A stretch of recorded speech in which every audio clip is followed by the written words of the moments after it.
Local stories, local people. We're taking you inside Western Mass news. It's the Even Better Western Mass podcast with Dave Madsen. Welcome to this week's edition of the Even Better Western Mass podcast. Wherever you are, hope you're doing well. Here we are, March 1st, when this podcast drops. Pretty much winter is over in Western Mass, but we all know that there's a chance we could get more snow, but we'll see what happens. I keep thinking back to last year, this time when it was warm and I was out playing golf and we were doing a lot of things outdoors. And I think after 3 months of snow and cold, we're ready for spring around here. Well, my guest on this week's edition of the Even Better Western Mass podcast is the founder of NA Brews, Ezra Bleau. He calls NA Brews a craft solution to the growing industry of non-alcoholic beer options. NA Brews is an online commerce based in Holyoke. Ezra and I talk about his business, why he started it, and the challenges he faced starting a new business during COVID-19. Here's my conversation with Ezra Bleau. Ezra, thanks for being a guest on the Even Better Western Mass podcast. Hope you're doing well. I'm doing great. Thank you for having me, Dave. Let's start off, and I like to do each and every one of these. Tell us a little bit about yourself. And so I'm from Western Mass my whole entire life. I used to be a teacher at South Hadley High School and an administrator, and I decided to go into the craft beer business, focusing on non-alcoholic beers. That's quite a shift from educator to craft beers. Let's talk about your concept for NA Brews and what you're hoping for NA Brews and what you're hoping to achieve with it. So our concept at NA Brews is that there is a need for non-alcoholic beverages in the industry, and there's not a lot of supply. So our goal is to help the breweries produce their own non-alcoholic beers while providing them a area to sell their product. So we create a marketplace for them through our e-commerce. So our goal is to be able to work with breweries and be like, hey, this is an industry that is out there and people want to have quality craft non-alcoholic beers at different events and different social settings. And so we're helping them meet that demand that everyone's looking for. Because remember back in the days, you would go to a restaurant and you would ask for a non-alcoholic beer, and it was kind of like a penalty box, like, oh, here's what we have. It's dusty. We have to wipe it off. It was on the bottom of the fridge. Now it's actually becoming part of the craft scene, and the new generations are looking for different options, and they want to be able to be inclusive of all people. So this is where we're coming in from. Yeah, that's true. I mean, you think back on those days, and 9 times out of 10, it was an O'Doul's, right? And O'Doul's, the green or the brown can. Now, the fact, too, is here in Western Massachusetts, we're kind of a haven for these craft breweries. So you've got a market right here. And my guess is start here and then expand beyond that. Oh, yes, definitely. I would love to be able to tackle New England, as we're one of the top beer producing areas in the country. The New England IPA is where it came from. So that's a cool thing that we have such a beer centric area with Treehouse, with Heady Topper, the Alchemist, all these great breweries. We have some really cool stuff going on. And it may be a little selfish on my part, but I've always wanted to walk in a brewery now and be able to get non-alcoholic on tap and be inclusive of that environment. Because the brewery is more than just a beer drinking area. They have games, it's more family friendly, it's very inclusive, especially with COVID now, with all the restaurants that are putting inside the breweries. So they're just changing the scene. So it's just more or less be more inclusive of everyone. I suppose, too, that to be a connoisseur of beer, it's not necessarily for the alcohol, it's for the beer itself. Yeah, the flavor. Like I've always been a home brewer. I've always done distilling. I've done brewing. And so it's always been my big passion in the background. So I stopped drinking alcohol because of medical issues. I was like, I really want to still have that quality beverage because I'm not a soda drinker. I don't want to have tea at dinner, like things like this. Soda doesn't pair well with a nice Italian meal or a nice steak. So it's like you want something that pairs well. And beer has always been that great pairing agent, but what about without the alcohol? So the best thing is that being able to enjoy a quality beverage on when you're having a meal or just hanging out with your friends, instead of drinking soda or iced tea or coffee, being able to be part of that scene. So like with beer, there's so many different styles. You have stouts, you have imperial stouts, you have IPAs, you have the New England IPA, you have porters, you have ales, you have everything you can imagine in a beer, and it has all these different flavor combinations that pair well with meals, rather than drinking a sugary overloaded soda and changing if you have healthy reasons, a diet's not really that great. So the aspect of having a non-alcoholic beer that has all the flavors and textures and just amazing compatibleness with food is a great option to have. Sure. And obviously, you've done a lot of research into this, and so there is a definite need for it. Whether it's you just don't want the alcohol with it, or I think, as you mentioned before, that there are folks who have medical issues and really can't drink alcohol. Yeah. Coming back, so my background also is I'm a chef by trade, and I taught culinary arts at the high school. And I've always seen this as an industry that like you pair things together, and there's a very interesting compatibility. And like there's a large market that can't consume alcohol. And it's bigger than we actually think, because when we think about, oh, there's people that don't drink beer, like then you think in your life like who doesn't drink, and you think about it, like there's a lot of individuals that actually don't partake, and the growing number is growing to the point that there is a market that needs to be met, and no one's really met that until now. Let's talk about the reaction to this. That obviously one of the things to think about now is you're taking on this challenge in the midst of the COVID-19 pandemic. So that in itself, I can believe would be kind of a challenge too. It's a challenge and a positive note, because during COVID, a lot of individuals are starting rethinking their relationship with alcohol, because they have a lot of free time on their hand. And we've all noticed that there's been a large uptake in alcohol consumption. Even the liquor stores and everyone have noticed this, and it's been great for the industry on that end. But a lot of individuals are now reconsidering the relationship and where it meets and where it should be. And so this has actually been a positive note with our e-commerce, because with non-alcoholic beer, we can ship to almost every state in the country. With regular beer, you really can't. So it helps people, if they're staying at home, they can order online, we can ship it to the door. So that's been a big part of our, like, kind of a positive note with COVID. But our negative note with COVID is that getting out there and introducing people to like, hey, this is non-alcoholic beer, try it out. We can't do samplings, we can't do meetings, we can't do any of this kind of aspect of showcasing what's the new products out there. Let's say I'm a craft brewer, and Yep. you've come in to see me. Tell me how this would work. All right. So in the craft beer industry, a lot of people want to make non-alcoholic beer, but they don't want to make non-alcoholic beer. It's kind of, they want to meet the trend, but they also don't know how to do it because the return on investment is too low, because you have to purchase equipment. So if I come to your brewery, I'm like, okay, so let's make some non-alcoholic beer. Our method, there's actually 4 or 5 different methods, but our method is we use a fully fermented beer product, and then we dealcoholize it through our proprietary system, which is pretty much a force filter reverse osmosis, and it strips the alcohol out of it while leaving a really good quality product background. So you can take that quality product that you have and you add a little more water to it, and then you have a very good quality beer. So what we're saying, okay, so I walk into your brewery, I can take your fully fermented, let's say you have an amazing New England IPA that you sell out all the time, and your customers love it, but how about the new customers? Let's turn them into non-alcoholic drinks. So what we do is take that fully fermented beer, we strip it down, and we take that concentrate that we get out of the non-alcoholic beer, and then we can it, package it, and there we go. And then we sell it directly on our e-commerce website. Okay, so that makes sense, and I understand it that way. Yeah. In your initial contacts with some of these craft breweries and other people, what kind of reaction are you getting? It's kind of the reaction of like, well, we don't want to do it, but then they realize that it's a growing market and they need to meet customers at the base, and they're like, oh yeah, let's try it out. And it's kind of like, we have the brewers that like try new things are the most interested in. The ones that are kind of old fashioned, kind of like, oh, well, non-alcoholic beer, that's not real beer, or stuff like that. So we have those reactions, and people don't want to be part of that scene because they think it's like, oh, why do we want to make it? We're not making any money off it. People buy beer for the alcohol. But then we have the reaction from brewers that are like, that's awesome. I've always wanted to do this, because even myself, when I drink a couple of beers, I don't want to drink all beers all the time. Maybe I want to like just for the flavor. And a lot of breweries are looking into it because it's a session extender.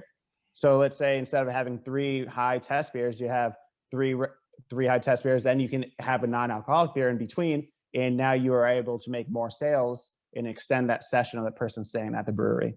Sure. This is kind of a shakeup of sorts to the craft beer industry, isn't it? Yeah, we're disrupting it a little, and it's kind of excited about it. It's something new, and we have this big thing called the revolution. That's kind of our like motto for our company, that we're trying to like, hey, the craft beer revolution happened about 10 years ago, and now the non-alcoholic craft beer revolution is happening now. So, and we're just pushing as much as possible. It sounds like a natural progression too. It is, because it's individuals. Beer has become such high tests to like, there you have some beers that are like 12%. And now it's kind of a lot of individuals looking for that sessionable beer so they can extend their drinking sessions and actually enjoy more things, especially being outside and just being able to have a good quality time instead of having 2 beers and then be like, I'm done, I can't drink anything else anymore. So it's kind of, it's great. It's an industry change that we saw in Europe and Australia and the Middle East, and now it's coming to the US. So I'm pretty happy about that. Now, right now, you're on online e-commerce in Holyoke. Yes, Holyoke. Yep. Yeah, Our warehouse. Oh, yeah. sorry. No, go ahead. Go ahead. Our warehouse is on Front Street in Holyoke. We're right by the Children's Museum, and so yeah, we're on e-commerce 100%. We do sometimes do curbside pickup, but we're mostly on e-commerce. Now, where are you in the process? I know obviously you're on the ground floor of it, but as far as expanding it, and I know you're looking for some help and for some investors. Yeah. So right now we've been open since August 1st, and we started off with our samplers, and then we started going into single can sales and 6-pack sales, and we're doing really well that aspect. But we just started our Kickstarter, which is our big kind of movement into the world. Like, hey, this is who we are. We're here to like shake up the world. We're here to be a disruptor in the industry, because what we want to do is bring non-alcoholic beer to the forefront, because it's always been on that back burner. It's always been like, oh, it's that uncle that doesn't drink because he had a problem or something like that, so he drinks O'Doul's. Now non-alcoholic beer has become one of those things that everyone drinks it because it's a good quality beverage and just the aspect of it. So right now we're looking for $43,561 for our Kickstarter. We're at 3,081, I believe, right now on day 3. So that's pretty good. We're moving, we're shaking things up. And we're also looking in the future after our Kickstarter for if any like investors that want to be part of a social impact. So the greatest thing is that we're changing people's lives and giving them options, because a lot of individuals never had those options. So we're looking for that growth. The challenges, and we touched on this. It takes a lot of courage to, and I'm sure you had this concept and this idea long before COVID-19 hit. But to get this off the ground right in the middle of the pandemic couldn't have been an easy thing to do. Not at all. It's a lot of change, a lot of sacrifices, a lot of strategy. I left my job as a teacher to focus on this as full time and to be able to push this forward. And it's growing. And it's definitely, there's a lot of challenges with a capital gain and working with investors and meeting them. Back in the day when you're working with investors, you're able to have these social engagements and you're able to meet person. So it's been really hard to do a lot of things through Zoom and kind of like sending samples out and getting that kind of interaction. But we're focused and we're working on it, and we're going hard on it and trying to get it so we get the process of getting that capital, getting the investors, and moving forward with our design and production of our brewers. Yeah, I can't imagine it's an easy thing, because I'm sure in the business that you're now in, personal contact is probably one of the crucial things that you do. Yeah, it's been it's the industry. It's a hospitality industry. I'm used to working with people and talking in front of them and giving them a sample, like, hey, try this beer out, try that. And it's been a really hard aspect of the growing the business, is not being able to like meet people face forward and like, hey, this is what's going to happen, and you can't. And so we're managing, we're working, but it's been a little slower than I would hope. Where do you hope to be, say, a year from now, 2 years from now? So my big goal is to franchise and be able to help breweries in different aspects of the country. So my goal is in 1 year to be able to cover New England and helping all the breweries produce their non-alcoholic beer. In 2 years, I would love to go on the West Coast and start doing the same thing over there. I've got to admit the courage that it takes to really, I mean, this is a dream that you've had, to be able to do that and to leave your job where you've got a steady income and say, okay, I'm going all in on this thing. That couldn't have been an easy decision to make. No, it was not an easy decision, because my background is in education. I went to school for it. I went to Westfield State. I went to Mount Holyoke. Like, it's always been my big passion for education. But I'm using this tool to achieve my bigger goals in education. So by starting this company and focusing a lot of my efforts into it, it's going to be helping with my larger goals in the end.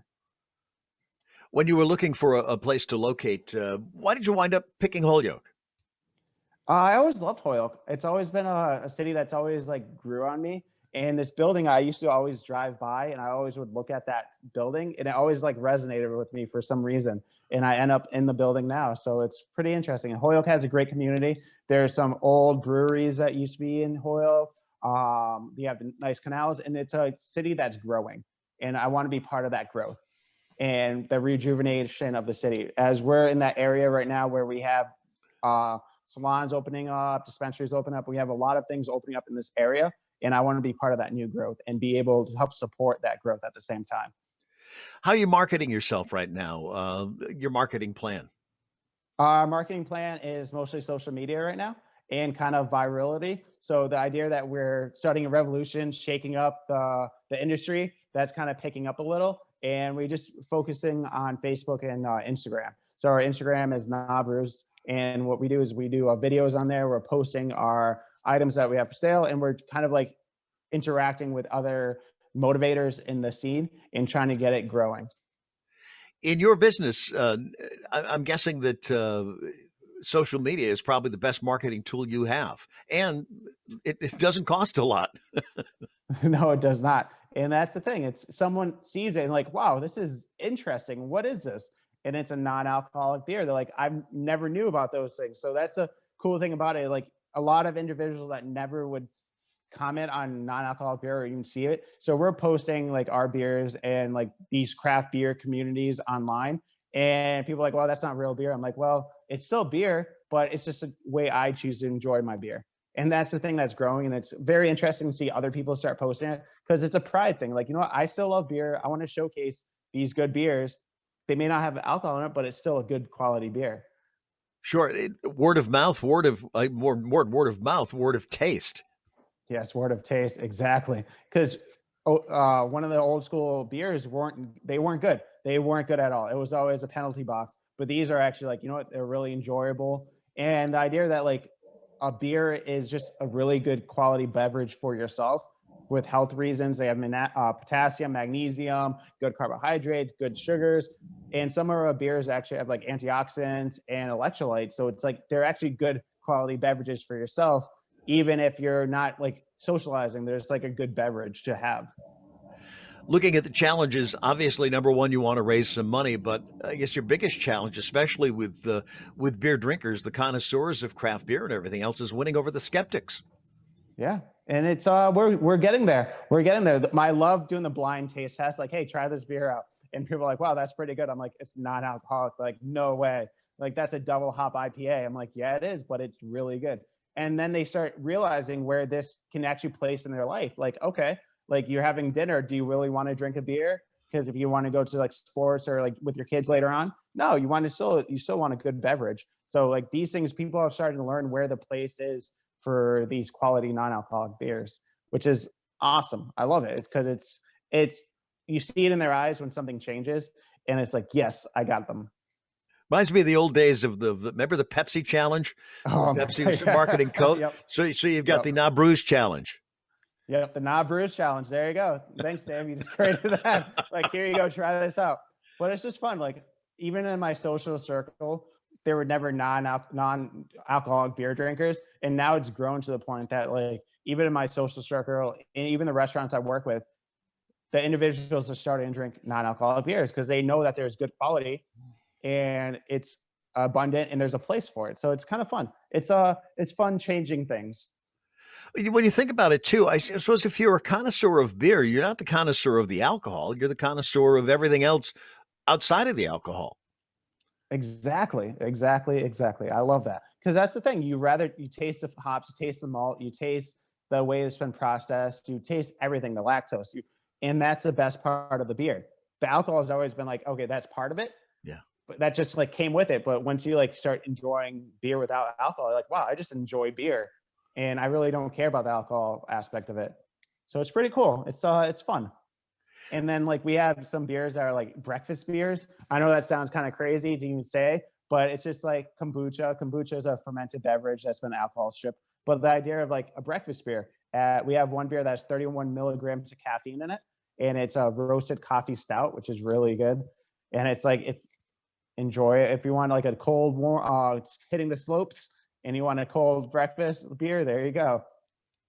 Yeah, it makes sense, and I suppose as you look ahead with this too, the ideal marketing plan for you would to be to make sure that when these craft brewers are shipping out their beer, that the non-alcoholic brand is the one that goes with it. Yep, exactly. Heineken did that for a little. They did their 12 pack, and they added two of their non-alcoholic beers into there, so people could like pair it together and see the different tastes of it. So that was a great marketing plan for that. Our plan is, yeah, the same thing. Just like, hey, try this out. You can try the full test, and you can try the non-alcoholic beer and see where that places in your life. When you do those testings, what's the reaction of people? What are they saying to you? Especially the skeptics. The skeptics, the reaction I like first is a reaction seeing their face before no words have been said. And it's like, you see them thinking about it, like, this can't be non-alcoholic. And then they're like, wow, this is really good. And they start seeing the market and where it's going. So that's what I love about when the skeptics are like, this tastes like real beer. And they're like, wow, this is awesome. And then they're like, there's a place for this, and I see where it's going, and I'm happy to be part of it. And the skeptics are the brewers. That's the greatest skeptic union. The industry is the one that actually brews the beer. And they're like, wow, this is actually pretty cool stuff. That's neat. This got to be an exciting time. So, if folks are interested and they want to get involved and get in on the ground floor of what you're doing, what can they do? They can contact me directly through our Facebook, Instagram, or our website. We have our Kickstarter right now. So the cool thing about our Kickstarter, we're focusing as our main pledge as the world's largest collaboratively brewed beer, which is something no one's ever done before. But thank you to technology and the ability to Zoom and have interactive meetings, we're able to have a worldwide engagement of individuals that want to be part of it. And what's going to happen is we're going to be part of a large interactive live stream of creating the recipe, brewing the beer, and labeling. And the cool thing is, like, after we're all done, everyone that's part of that is going to be able to get a can with their name on it. So the idea is to have the label has everyone's name on it that's been part of the brewery process. So it's going to be the world's largest collaboratively brewed beer. We've already been in contact with Guinness World Records. So that's like a big part of getting on the ground floor, is that $20 pledge on the Kickstarter, because you want to be part of the world's largest collaboratively brewed beer. And in fact, it's non-alcoholic, so it's even better. Now that's interesting. Let's go back to that, because when you were originally starting, it sounds like COVID-19 has really played into things, and it's going to save you a lot of money because you don't have to be at these places. So you do everything through meetings like Zoom or whatever else. My guess is at the ground floor, that wasn't the original part of your marketing strategy, but it's kind of played into it. Not at all. It was never part of my marketing strategy, but it's helped a lot because it's been able to connect with people all over the country that are into non-alcoholic beers. And with like new apps like Clubhouse and things like this, it's really grown the movement faster than if we were in person. So I'm kind of glad that like we've seen a lot more growth because we're able to connect easier now. Do you know of anybody else in the country or in the world that is trying to do what you're doing? There is one company that is doing what we're trying to do, but they're doing it a different way. And it's what we're doing is actually going to the breweries themselves and working with that brewery. Rather than having the brewery send beer to a factory and have it processed, we're actually meeting the brewery where they are and processing on site. And so we're about this, I think we're the second one in the world in the United States doing it. We have breweries that are producing beer at their own breweries and becoming fully non-alcoholic breweries.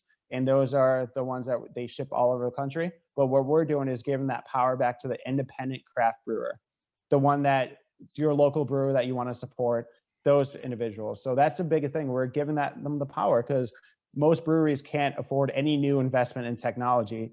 So we're there to help that return on investment be higher than what they normally would have. And the other part of this too is you're creating jobs in Holyoke. Yeah, creating jobs. And that's the best part, like creating jobs and educating people on that there are options and making lives better. Because when someone chooses a non-alcoholic beer over a regular beer, their life changes a little. And so like every time we change a little life, I'm happy about it. It sounds like you're also having fun doing this too. That's Oh, I love with it. anything else. Yeah. What's the best part? You get to drink beer all day, and then you don't have to worry about the hangover the next day. So that's the best part. Yeah. Is it when did you come up with the whole concept? I mean, you're an educator and you're doing things like that okay, this is really what I want to do with that life. And I guess the other part of that is how did you make that sale to your family? My biggest thing was that when I was an educator, I've always been someone that wants to change the world. Yeah. And during COVID, we saw that the world grew bigger through technology. And I've realized that the world's a bigger place. And I've kind of got this idea like, I can help change the world in a better way, in like in a larger aspect. I love my students. I love everything about education. But I think if I can see that I can change family lives by giving options to individuals, it will have a greater effect down the line. And my family was 100% on it. They're like, Ezra, this is the best idea you've ever had before. And we really support you in this. Like some of their ideas you had before were like, okay, but this is your best idea. So we actually believe in you. I'm like, thank you guys.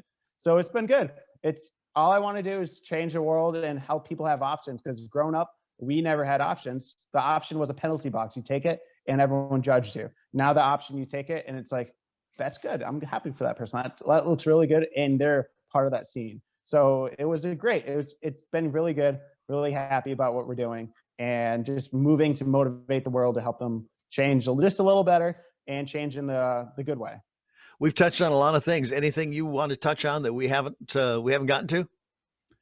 Yeah, just the Kickstarter. We got some cool stuff on there. We have the poster, if anyone wants to get that, which is our mark of revolution. Revolution's never sometimes sounds like a bad thing, but we're revolution for the good reason of non-alcoholic craft beer. We have awesome t-shirts. We have some good pledges, rewards. But other than that, we're just trying to grow our movement. And if any brewer wants to contact us, they can feel free to go on our website and send us an email like, hey, we're interested in creating good quality non-alcoholic craft beers.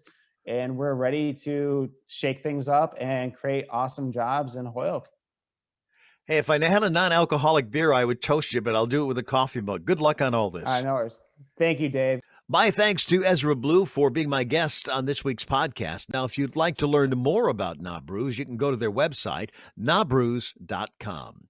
Thanks for watching or listening to this week's edition of the Even Better Western Mass podcast. Wherever you are, stay safe, stay well, and if you can, join me next week.